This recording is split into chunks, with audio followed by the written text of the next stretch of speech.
नमस्कार दोस्तों, मैं अमिता स्टडी विद अमिता पर आप सबका स्वागत करती हूँ। दोस्तों, पिछले वीडियो में हमने सामाजिक अध्ययन के अंतर्गत इतिहास विषय में भारत की संस्कृति और सभ्यता से शुरुआत की थी और आगे हमने बात की थी। इसमें हमने प्रागैतिहासिक काल और पाषाण काल के तीनों कालों के विषय में चर्चा की थी। बात करते हैं पाषाण काल में मानव जीवन कैसा था। दोस्तों, पाषाण काल में मानव पेड़ों के नीचे और पहाड़ों की गुफाओं में रहते थे और इनका जीविका का मुख्य आधार शिकार और उगने वाले कंदमूल तथा फल था। पूर्व पाषाण युग के हथियार जो थे वो पत्थर, हड्डी एवं लकड़ी के बने होते थे। फिर मध्य पाषाण काल में धीरे धीरे विकास हुआ और मानव की जीविका का मुख्य आधार शिकार तथा पशुपालन हो गया और मध्य पाषाण काल में धीरे धीरे पशुपालन करना लोग सीख गए। नव पाषाण युग में मानव ने सबसे पहले कुत्ते को अपना पालतू बनाया और कृषि के आविष्कार में मानव ने नव पाषाण युग को पूरी तरह से अपना लिया था।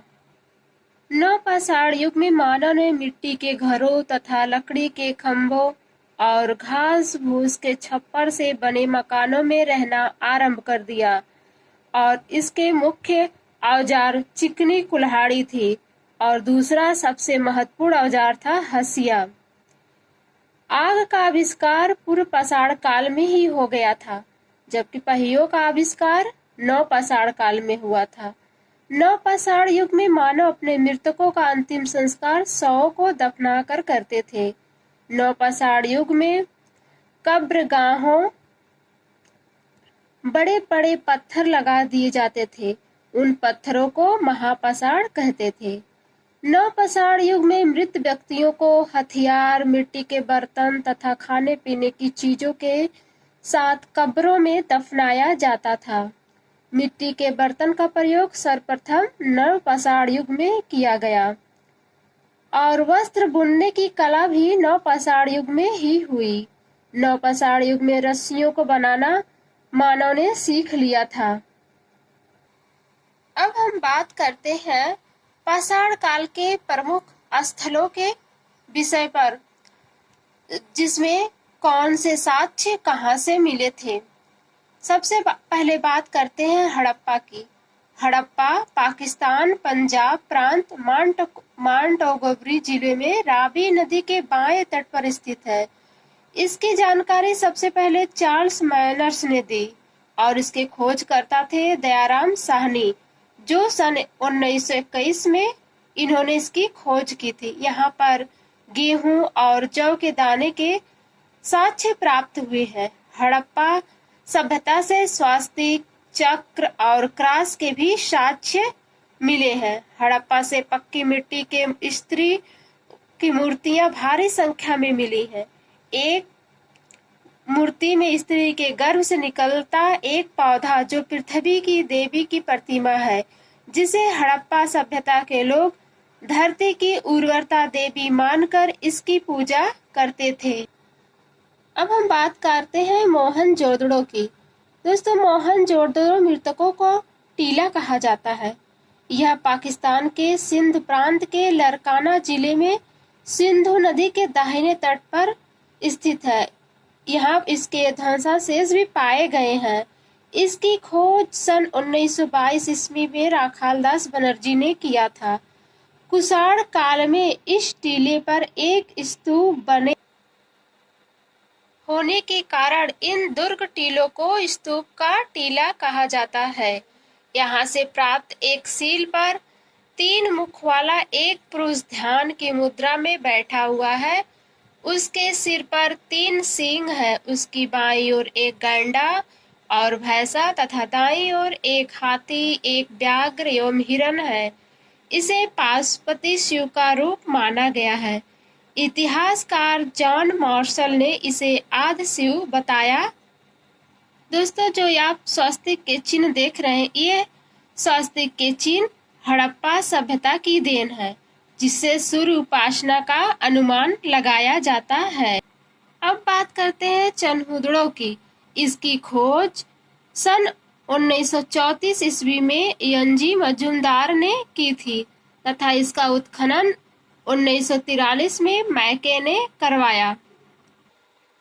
हड़प्पा का प्रमुख स्थल सूतकागेनडोर, यह दारक नदी के किनारे। इसकी खोज 1927 ईस्वी में आरएल स्टाइन ने की। यह समुद्र तट पर स्थित एक बंदरगाह था, जहां पर सैंधव निवासी बेबीलोन्स के साथ व्यापार करते थे।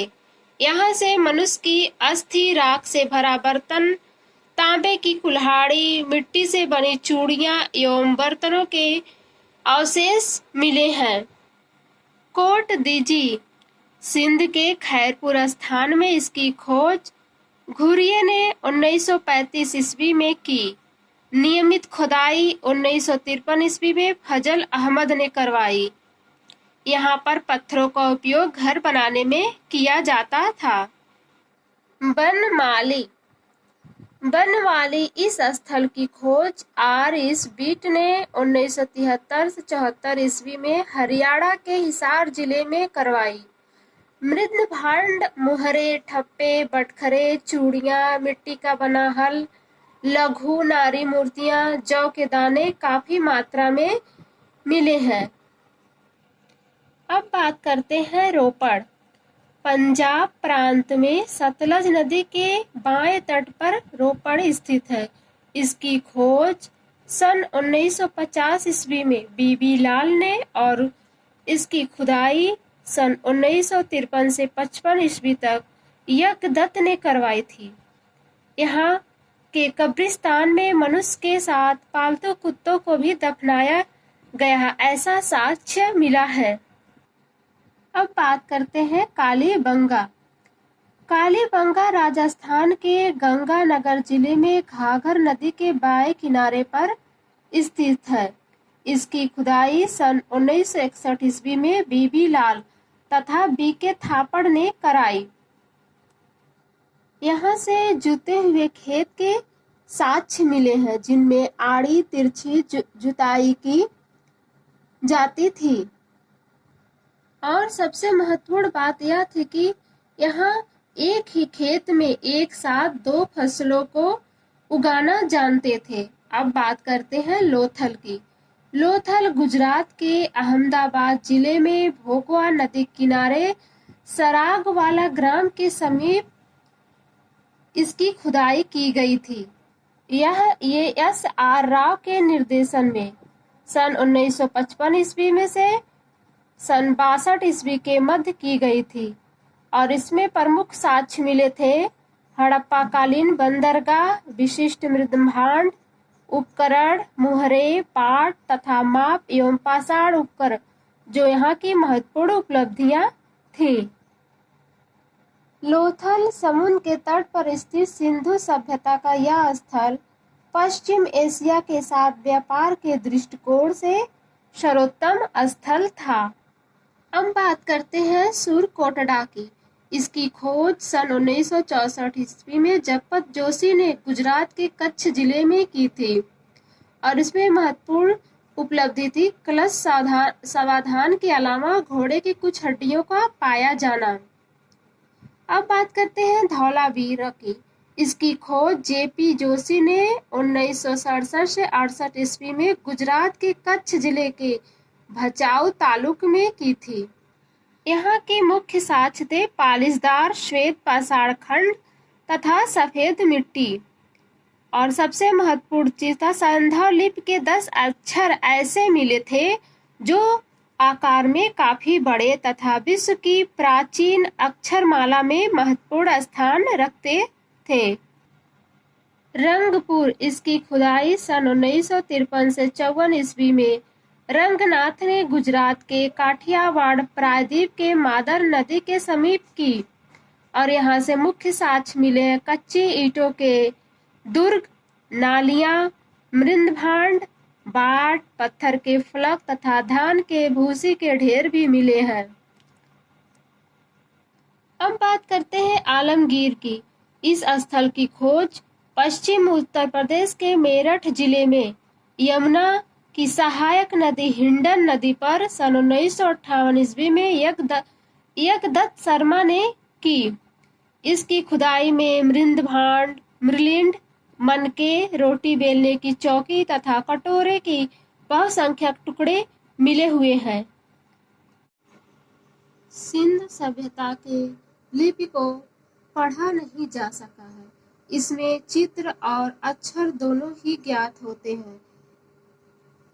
यह विद्वानों में मतभेद है कि यह लिपि किस ओर से किस ओर लिखा गया है।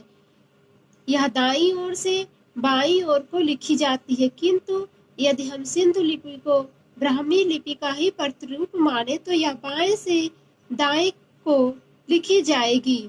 यह सभी विद्वानों में अपना अलग अलग विचार है। अब हम बात करते हैं इस सभ्यता का अंत कैसे हुआ। हड़प्पा के प्राचीन अवशेषों के अध्ययन से हमें यह पता चला कि अपने अस्तित्व के अंतिम चरण में यह सभ्यता पतोन्मुखी यानी कि पतन की ओर थी। इसका अंत अचानक न होकर एक दीर्घकालीन प्रक्रिया का परिणाम था।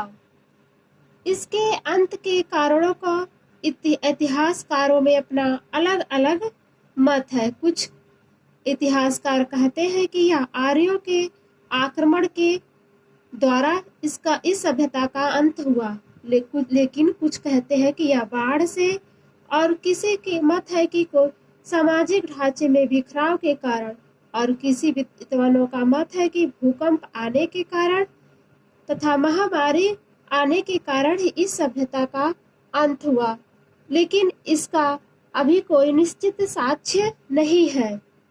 सभी इतिहासकार अपना अलग अलग मत देते हैं।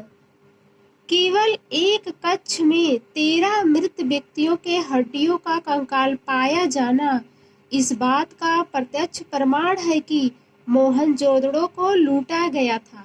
वहां के लोगों की अत्यंत निर्दयतापूर्वक हत्या कर दी गई थी। इस कारण इस सभ्यता का अंत हो गया।